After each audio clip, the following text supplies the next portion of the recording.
반갑습니다. 양내윤입니다. 끌리는 사람들의 컴플레인 응대 기술, 근사하게 불만을 해소하고 응대하는 법, 어떻게 하면 될까요?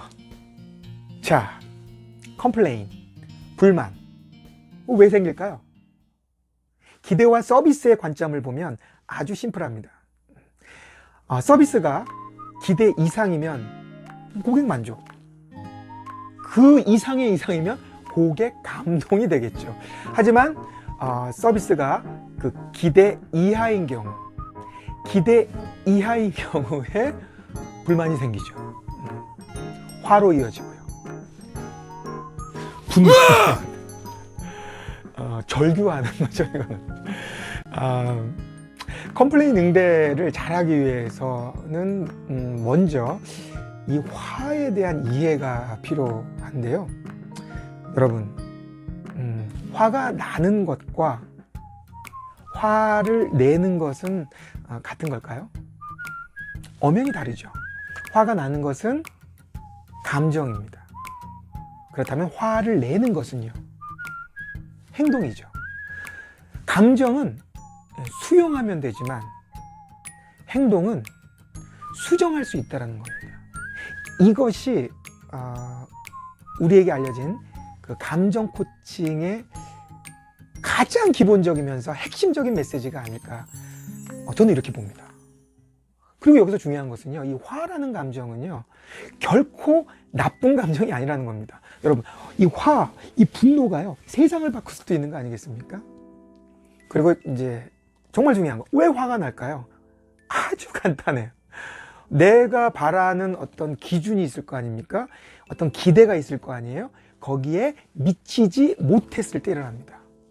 그렇기 때문에 내가 맞아, 너는 틀렸어, 이런 경우에도 내가 생각하고 있는, 바라는 그 기준에 못 미치기 때문에 상대방은 화를 자초하게 되었다라고 이야기를 하는 거죠. 네. 자, 우리는요 제품이나 서비스를 제공하는 사람에게 기대를 합니다. 태도가 좀 공손했으면 좋겠다, 말투는 좀 상냥해야지. 하지만 이 기대에 미치지 못할 때 어떻습니까? 태도가 불량해, 말투가 싸가지가 없어, 예의가 없어. 이때 컴플레인이 생기게 되죠. 자, 여기서 컴플레인과 클레임의 차이점을 살펴보죠. 자, 컴플레인은 말뜻 그대로 불평, 불만, 클레임은 주장, 요구죠. 컴플레인의 관점은 주관적입니다. 손님이 짜다면 짜다. 하지만 클레임은요, 객관적 관점입니다. 얼마나 짠데, 정량적으로 짠지 안 짠지를 알아볼 수가 있다는 얘기죠. 사실을 바탕으로 해서 여기에 감정적인 반응이 들어가는 게 컴플레인이라면, 클레임은요 합리적 사실을 바탕으로 합니다. 그리고 반응을 하죠. 컴플레인은 정리하면요, 서비스 전반에 대한 겁니다. 그리고 특히 과정상의 불편과 불만사항이 이제 해당이 된다면, 클레임은 서비스의 결과죠. 그리고 내용상의 잘못된 내용, 이것에 대한 주장과 요구를 하는 것이 바로 클레임. 예를 들면 우리 자동차 클레임이 접수됐다. 그래서 모든 그 차종에 대한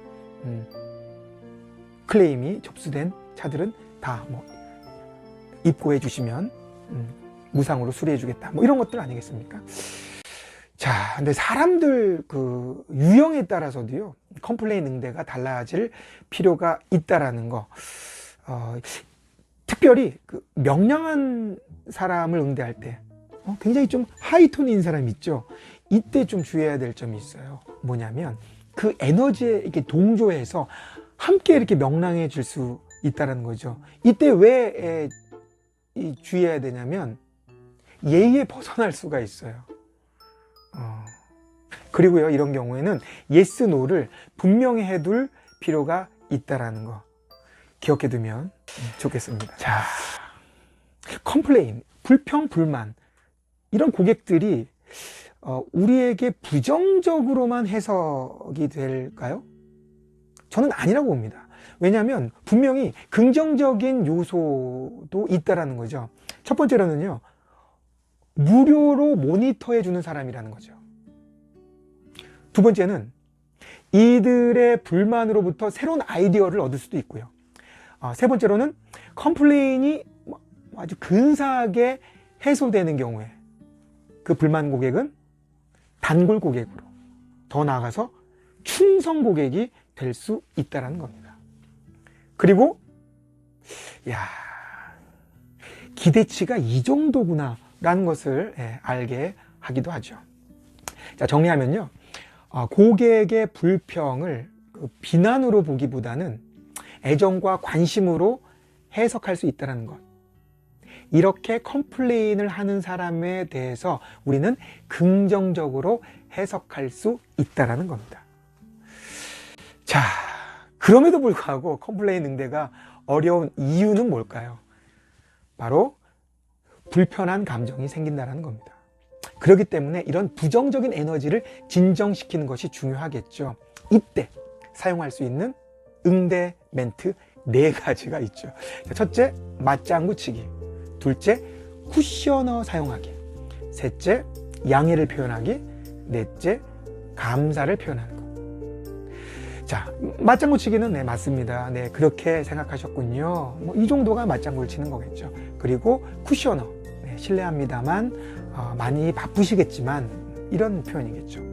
양해 표현은요, 번거롭게 해드려서 죄송합니다. 불편드려서 미안합니다. 그리고 기다려주셔서 감사합니다. 관심 가져주셔서 고맙습니다. 감사를 표현하는 거죠. 자, 사실 컴플레인을 하는 사람이 진상이라면 이런 진상 고객을 진하게 응대하고 나면 우리는 스트레스를 넘어서 번아웃까지 올 수가 있는데요. 좀 미리미리 우리가 컴플레인 응대를 위해 당당한 마인드, 때로는 좀 덤덤한 그런 마인드를 가질 필요가 있다는 겁니다. 그 중에 첫 번째는요, 이 자존감에 대한 건데요. 이 자존감은요, 그 누구도 어떻게 할 수 없다라는 겁니다. 나의 자존감은 내가 지키는 겁니다. 상대방의 어떤 비난, 또 비평, 어떤 평가, 이런 부분은 그냥 참고만 하고요. 그냥 나는 그냥 온전해. 그럼에도 불구하고 나의 온전함을 이 상황에서 내가 어떻게 더욱더 온전하게 표현할 수 있을까? 이 질문에 포커스를 맞춘다면 컴플레인 응대하는 데 있어서 좀 더 힘이 될 수 있을 거라 생각합니다. 그리고 인생은 무대라고 얘기하죠. 그 무대에서의 주인공은 나다. 이러한 마인드셋. 감정 노동한다고 생각하지 말고 감정을 경영한다고 생각하는 것. 이 구체적인 내용과 사례들은요, 다음에 또 살펴보도록 하겠습니다. 자, 마지막으로요, 컴플레인 응대를 위해서 4가지 사이클이 있다는 거 좀 기억해 둘 필요가 있는데요. 첫 번째는요, 불평, 불만 내용을 제대로 파악하는 것. 경청입니다. 두 번째는요, 그 상황에 대한 공감과 인정을 하는 것. 두 번째, 인정이죠. 그리고 이 부분에 대해서는 정식으로 사과해야 되겠다. 그러면서 해결책을 제안하는 것. 세 번째, 응답입니다. 마지막으로 고객 만족 그 여부를 확인하는 거죠. 자, 이제 마무리하겠습니다. 어떻게 하면 컴플레인을 잘 응대할 수 있을까요? 우리는 이미 답을 알고 있습니다. 대화의 시작은 경청이라는 거죠. 그리고 잘못된 점을 인정했을 때 불만을 해소할 수 있는 마음의 공간이 열린다는 겁니다. 이것이 바로 근사하게 불만을 해소하고 응대하는 방법인 거죠. 컴플레인, 그것은 하나의 의견일 뿐이다. 누군가의 의견을 수용하려는 열린 마음을 가지고 받아들이고 어떻게 하면 이 상황을 좀 더 근사하게, 유쾌하게 응대하고 해결할 수 있을까? 이런 생각을 가지고 이것을 받아들이는 자세, 끌리는 사람의 기본 자세임을 기억하시길 바라겠습니다. 감사합니다.